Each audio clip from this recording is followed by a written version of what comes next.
Regardless of what happens this year, this is it for Armando Bacot. And honestly, this is it. It's over. There is no coming back. There is no more COVID year. So the question is, can Armando Bacot return to form from 2 years ago? Or hey, even better? You are Locked On Tar Heels, your daily podcast on the UNC Tar Heels. Part of the Locked On Podcast Network, your team every day. Hey there, what's up? It's October 26th, Thursday, 2023. Welcome into the Locked On Tar Heels podcast, the only daily North Carolina show out there. I am your host, Isaac Shade. Joining me as he does every week is our guy, Coach Bill Robinson, the head coach of the Milligan University Buffaloes, getting very close to their season starting as well. We want to thank you for making Locked On Tar Heels your first listen or watch of the day to get your best Tar Heels content out there. You everydayers, welcome in. Today's episode is brought to you by LinkedIn. These days, every new potential hire can feel like a high-stakes wager for your small business. That's why LinkedIn Jobs helps find the right people for your team faster and for free. Post your job for free right now at linkedin.com/lockedoncollege. Terms and conditions apply. Coming up on the show today, we're going to have story time as we always do with Coach, although I guess last week we got bumped out of story time, Coach. We got long-winded, so we got to bring it hard today.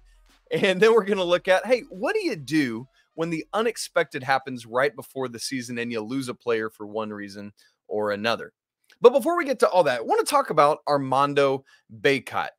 This week was named an AP First Team All-American, and people are expecting massive things out of him this year. Obviously, RJ Davis and the rest of the team as well. But in so many ways, the big man that's already had all these big accolades in his career is the one that you really rely on to anchor your team. Coach Davis talked about that earlier this week on John Rothstein's podcast, how he expects massive things out of Mando this year, how he needs to dominate. So, Coach, here's my initial question, and then we can get into deeper things from there. But can Armando Bacot return to his 2021-22 form, or hey, even get better than that? Do you see that as a possibility this upcoming season? Yeah, I think so. And I think the interesting wording from Coach Davis was required to dominate. Yeah.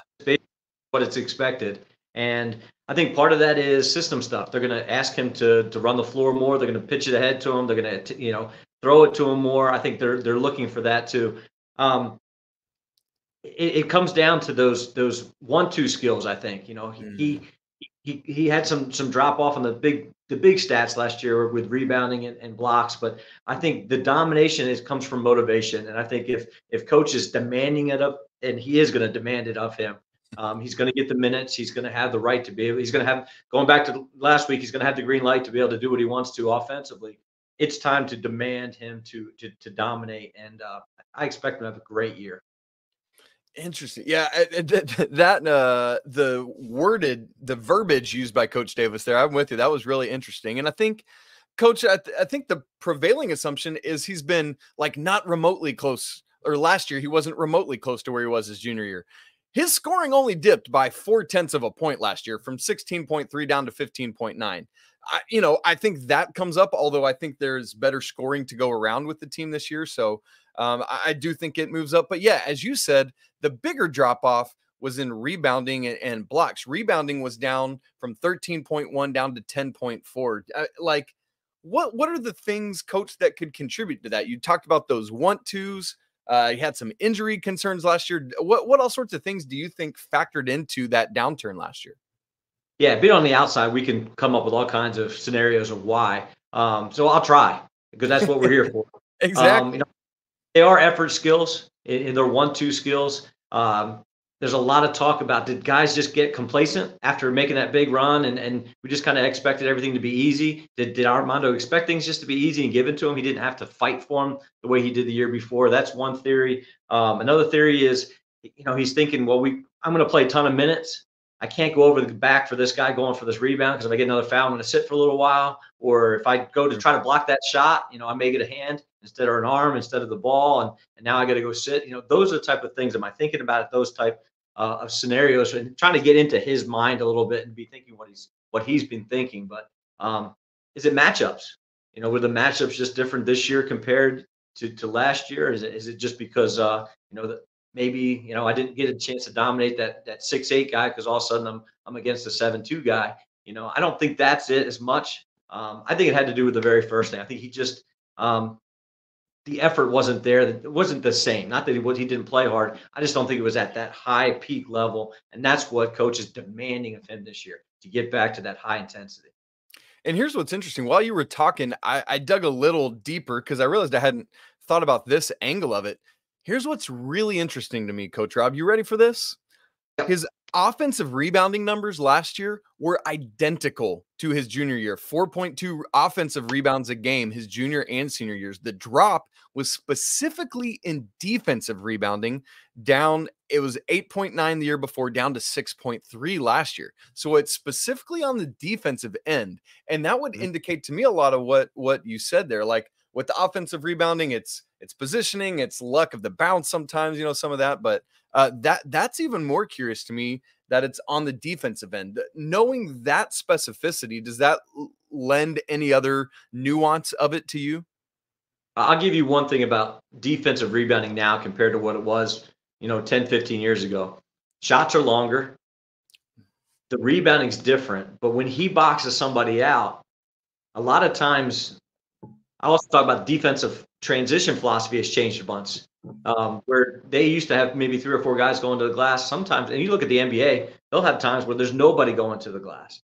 So if you do have one guy box out, the one guy who's there, that the guards swoop in and grab the rebound and go.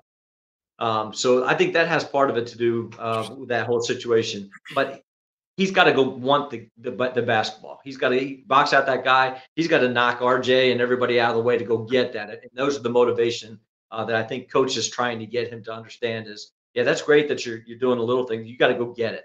Go finish the possession yourself. Don't wait for somebody else to do it. Oh, and RJ's trying to swoop in there to get those rebounds. He's the best rebounding little man we've seen in a minute. That's awesome. No doubt. So, Coach, as we think then, let's make the turn to this year. What are the types of things specifically that we can watch for that could change for Armando kind of across the board to have a dominant fifth year of college? And before, I guess I want to ask you a bigger picture question about it before I ask that is, as you see your own players or other players that you're around, knowing that this is it, there is no more coming back.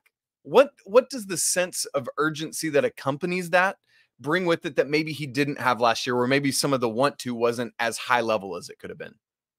Yeah, I had a coach one time tell me, he never had a good year with seniors because they're always thinking about what's next. They're thinking about jobs or life or marriage or whatever. And by the time the seniors got there, so I think the focus comes from the coaching staff. Can they keep him in the moment?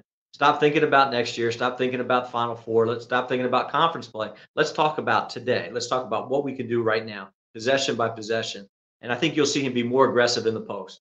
I think they're going to throw him the ball a bunch more. You're going to see double teams. You're going to see a lot of different, maybe, design defenses just to get the ball out of his hand quickly. Yeah, it won't just be Virginia doubling down. He'll have to do that a lot more. Yep.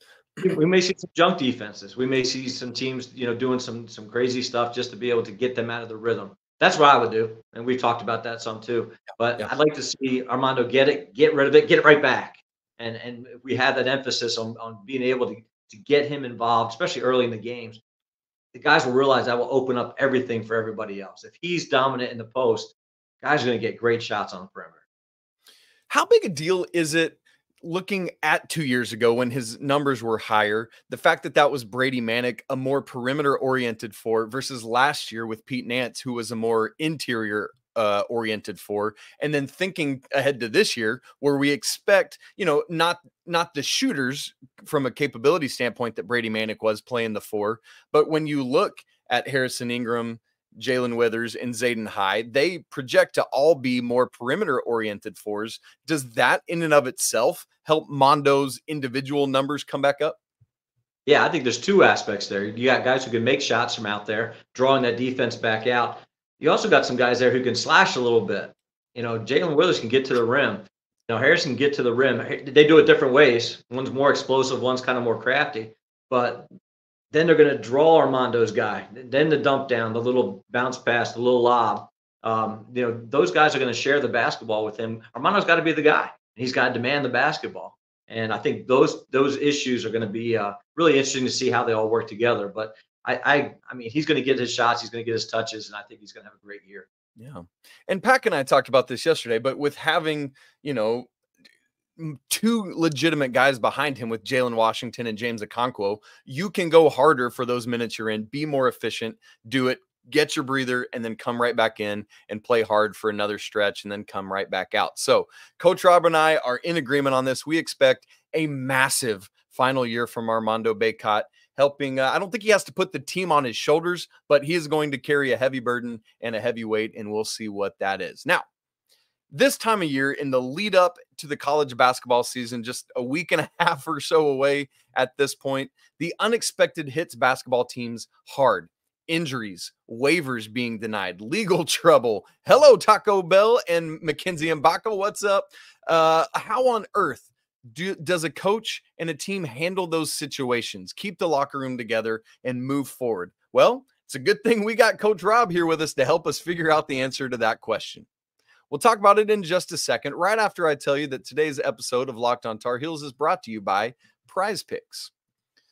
Prize Picks offers weekly promotions that can lead to big payouts, like Taco Tuesday. Each Tuesday, Prize Picks discounts select player projections up to 25% to provide you even more value.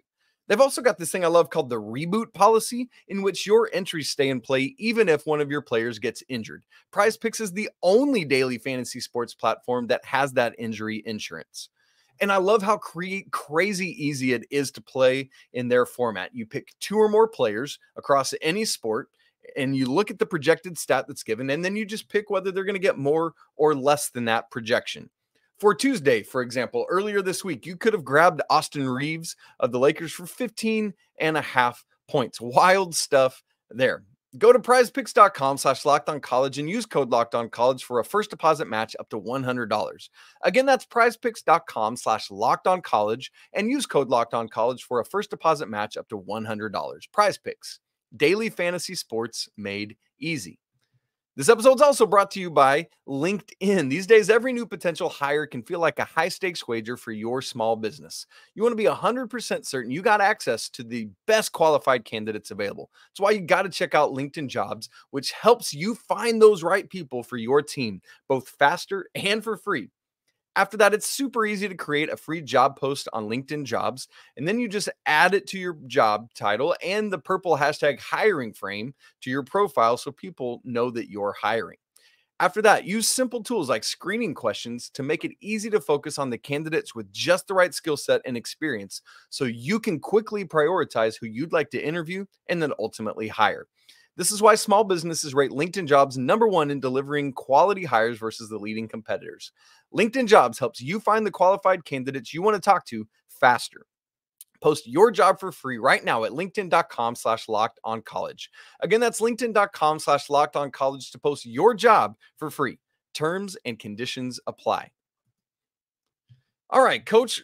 Lots going on this time of year where teams are trying to figure out, okay, this is who we think our team is coming into the season. But then all of a sudden, something happens and you got to change that calculus. And so I want to ask you, and maybe you handle it similarly in any of these scenarios, but I'd like to look at it in a couple different ways. Let's start with like an injury to a top player. This happened recently for Jackson State. You hate this. They're returning their 5 starters from last year and adding an Ole Miss transfer, Deshaun Ruffin, who projected to be a starter. Probably, like I had him when we did our SWAC conference preview. I said he would have been my conference preseason player of the year were it not for what's unfortunately now we know a full ACL tear. You hate it. It means he's out. So, Coach, you're in the weeks leading up to a season and you have something like this happen. What on earth do you do? Yeah, it's tough, and I feel terrible for Coach Mo Williams there. I mean, he's still got a great team, and they're going to be good. Right. But it just takes that one piece, especially a D1 transfer like that can just put you over the top. So you feel awful for him, but I guarantee it happens more than what we know. So there's nobody feeling sorry for him, and he understands that. And he just got to, and there's always got to be a plan B. So we spend as a coaching staff a lot of time planning. This is what we're going to do. This is what our lineup's going to look like. This is, how, and it never, ever goes as planned. And we have to understand that. We had 2 guys last year out of 28 games. We had 2 guys play all 28. So there's going to be injuries. There's going to be problems. There's going to be all kinds of stuff that happens, especially at the college level. You go to Taco Bell and then all of a sudden you're suspended for a while. Who knows? But there's a lot of stuff going on. This is why you got to keep hope in every guy. So when you have those individual meetings, you sit down, you got 15 guys on your team. You talk about, okay, here's our depth chart. Here's who we see as our starting group. Here's how we see our second group. Here's our third group. But you got to keep those third group guys involved and engaged, because you never know when all of a sudden you're gonna need them for some time. In those second group, they're always fighting, trying to get into that first group. So hope is a wonderful thing. You've got to keep it alive, no matter what your situation is, especially early in the year.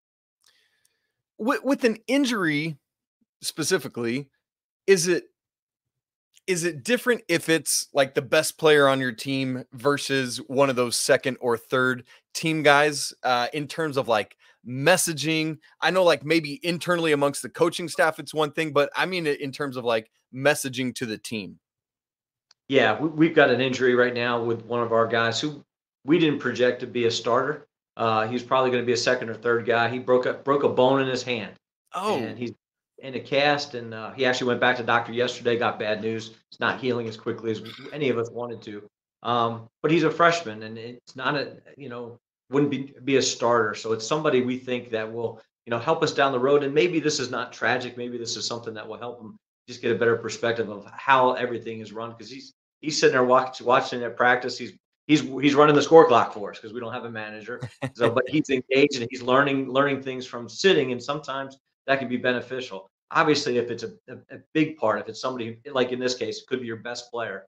You have to understand this is life, and Hubert talked about it in his podcast this week. He's teaching life through basketball, and that's what we do at Milligan as well. But you're always constantly in these teachable moments. So here's a teachable moment for Coach Williams down there at Jackson State, where maybe guys learn more about life, and they may not win the conference championship that they thought they were going to, and they still might. I hope they rally together and really play well together in spite of this this really tough break for them. But it's about teaching kids about life. If we can teach them about life, then we've been successful, regardless of what our records are.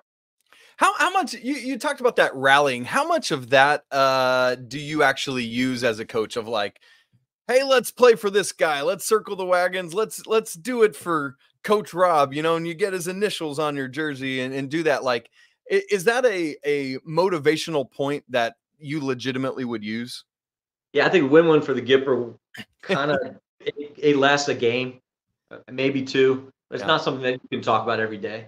I think it's maybe something that if it happens, especially late in the year, hey, let's go win this for him. That can help, but it's not something that really has a long-lasting, stability. It's got to be something that it's got to be more than that. We talked this week about motivation. What's the best kind of motivation? It's internal.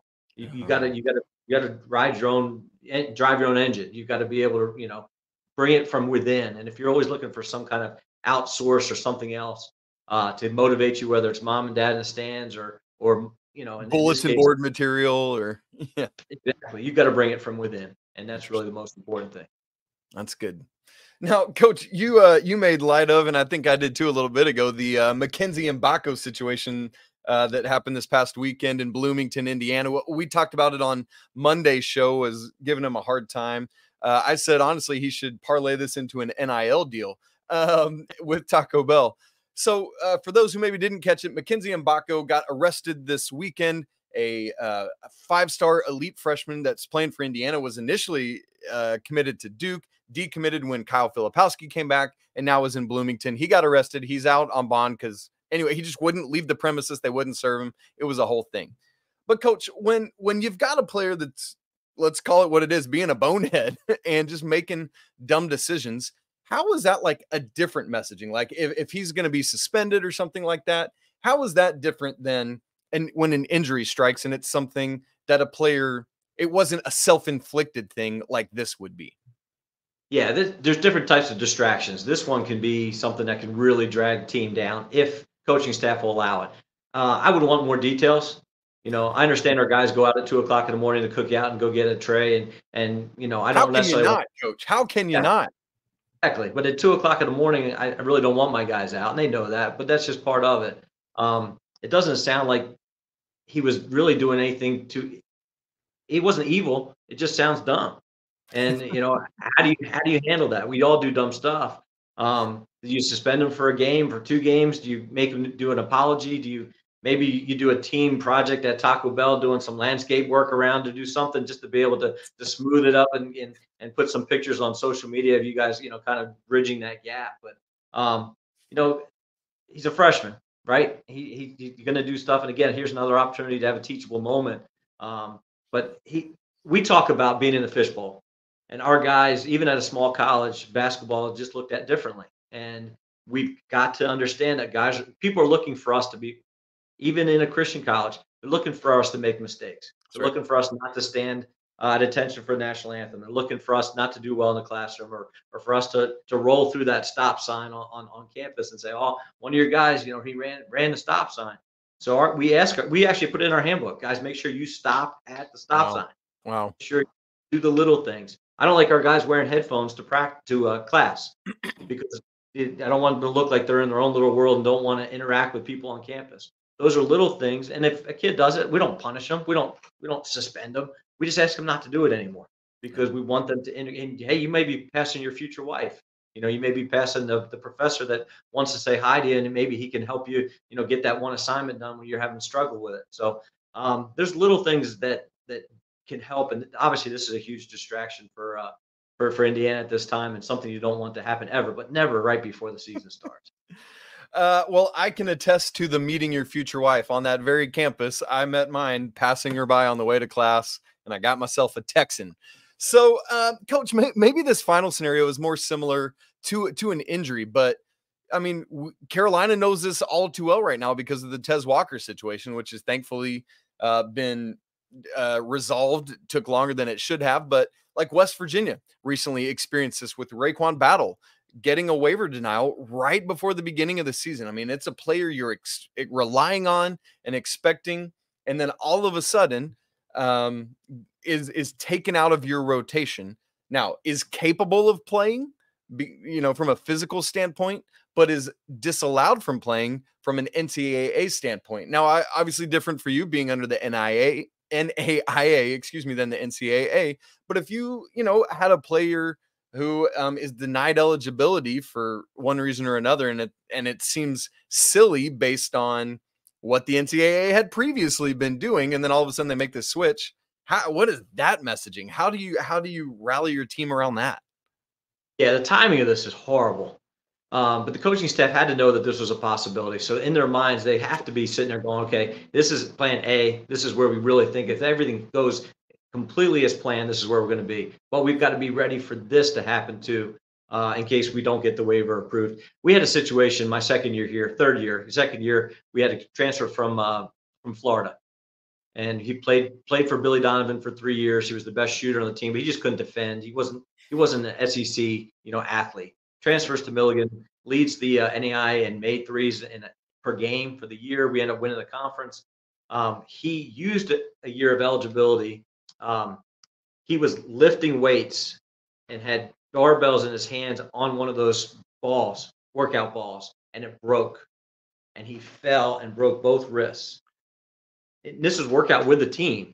Yeah. Well, his name is Hudson Fricky. He was a great player. Well, Billy Donovan got him back on the court for their NIT game in Madison Square Garden for 30 seconds at the end of the season. He rehabbed, worked his way back, and to give him that, that great encouragement, he got to play 30 seconds. Well, he lost a whole year of eligibility for that. If he had taken the medical red shirt, but that 30 seconds in Madison Square Garden cost him. So we appealed it, and we thought, here's our best player, got a chance to get him back. And I think we tried 3 times, sent letters, and basically they finally said, please stop contacting us. We're not going to give him an extra year. And that devastated us. And we had, a full year to plan to get somebody else in his spot. So for this to happen right before the season, that's really hard for coaching staff to be able to handle. I like your nuanced difference there, though, of realize that, like, with this, you know that there's a possibility, like with an injury or a player being a doofus late at night. That's the unexpected phone call that you get randomly. This is like, all right, we foresee this as a possibility. We hope it doesn't happen, but you can plan for it. And while, especially as you said, right before the season starts, it's like, come on, NCAA, man, that's just not, especially in that West Virginia program right now. Yeesh. But at least there is some level at which you can have contingency plans in place. Coach, that's great stuff. Thank you for helping walk through all those various scenarios and how you as a coaching staff help the players wrap their brains around that. Now, folks, you know we got to get to story time with Coach Rob. We're going to do that in just a second. Right after I tell you that this episode of Locked On Tar Heels is brought to you by FanDuel.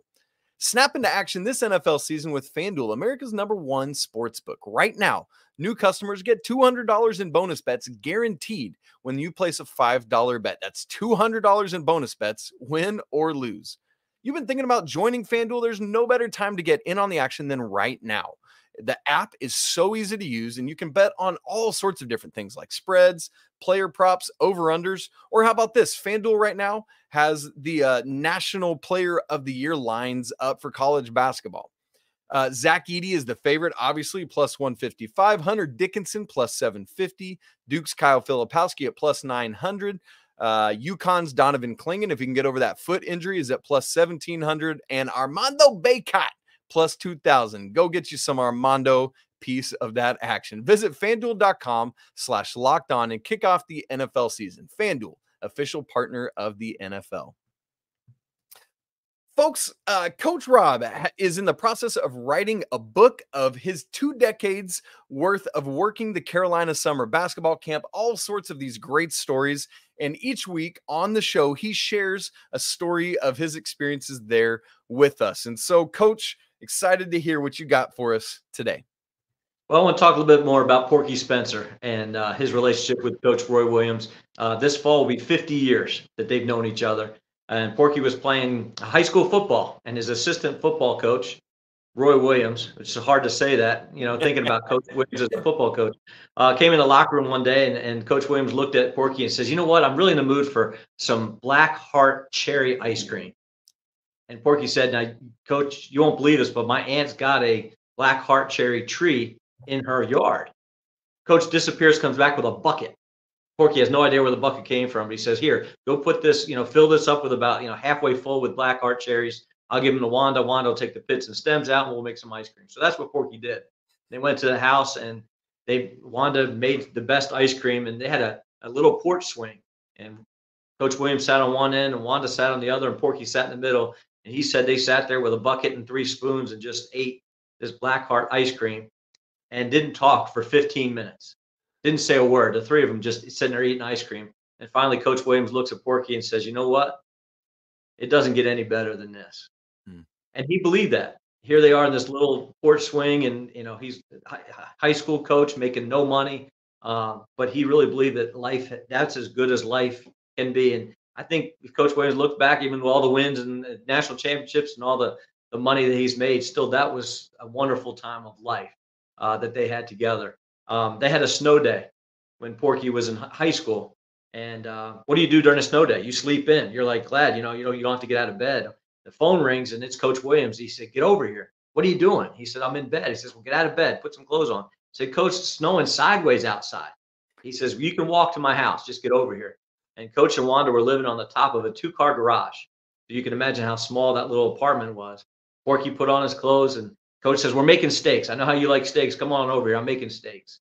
So he walked over there and came in the door. And when he came in the door, Coach Williams has a blanket wrapped around him, sitting there flipping steaks on the stove. And he calls him over and says, "You like them like this? A little bit more? How do you like your steaks cooked?" And, that looks good, Coach. And sat down, and they start eating steaks, just the 2 of them at the kitchen table. Wanda walks in the room and looks at Porky and says, "Porky, I've married a crazy man." And I don't think she realized how crazy he was that day, but those are the type of stories that really bonded Porky and Coach Williams. And he's family. That's his son. And you ask him, he is part of the family. And when things got bad towards the end of the year, and Coach Williams didn't want to talk to anybody, he still wanted to talk to Porky. That's just the cool relationship. We're going to have a whole chapter on just the 2 of those guys.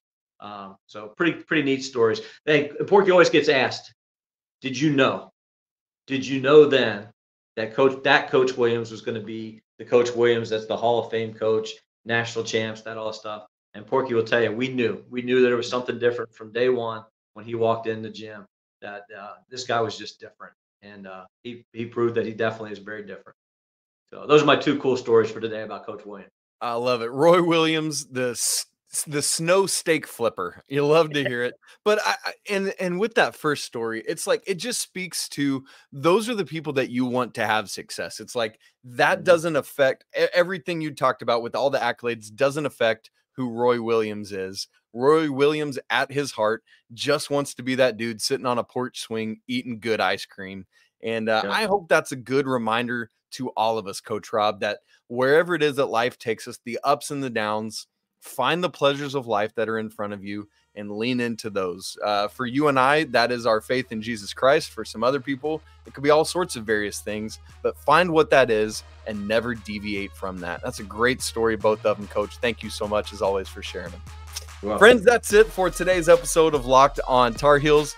Again, as a reminder for Coach Rob, for the Tar Heels, for everybody, college basketball season is on us. It's coming, and it's going to be a lot of fun, as always. You can follow the show on Twitter at Locked on Heels. You can follow Coach at Coach Rob Buffs. Stay dialed in with them throughout the basketball season. Cheer on those Buffaloes. It'll be great. You can follow me at Isaac Shade. You can email the show, lockedontarheels@gmail.com. Don't forget to come join our Discord community. We're having great conversations throughout the day. You can find the link to that in the show notes. Don't forget to subscribe, smash the like button, and we'd love to hear your comments on all the conversations we had today. Want to remind you that it's always a great day to be a Tar Heel. We'll be right back with you tomorrow to get you ready for Carolina's exhibition game tomorrow night and for the football game at Georgia Tech on Saturday. But until then, peace.